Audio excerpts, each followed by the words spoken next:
Nangna ngasi inthokliba Jisu Krista Nangna ngasi nuknariba Jisu Krista Atay ka naso nate mahagti Nang aigi kung isang laytraba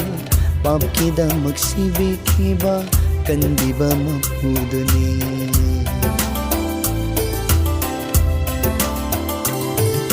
Pasukti na ng aigi dama Awatay naghangkiba Kanalay bagay Ayu hetay bang miyoy ba Karige tumina Layri bagay Adugang asina Karige na nga Intokli ba Jisubo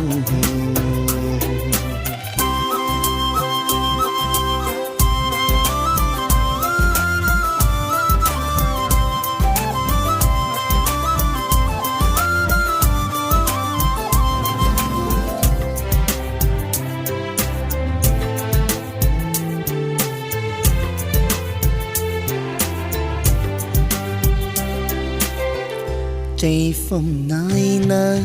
Iking taba makay Fubi kiba King kang giluhub siyong Hukiba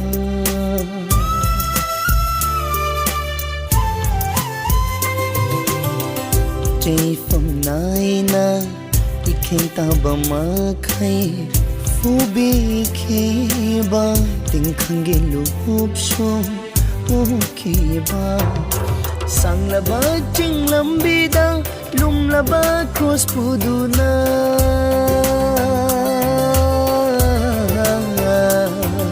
Sang labad ching lambida Lumlabad cross puduna Patraban ng aigi Pakidama Cross tatataway Habikiba Asukti na ng aigidama Awatay naghangkiba Kanalay bagay Ayu hetay bang miyoy ba Karige tumina Layri bagay Asukti na ng aigidama Awatay naghangkiba Kanalay bagay Ayu hetay bang miyoy ba Karige tumina Layri bagay Adugang asina Karige na nga Intokli ba Jisubo Intokli ba Jisubo Intokli ba Jisubo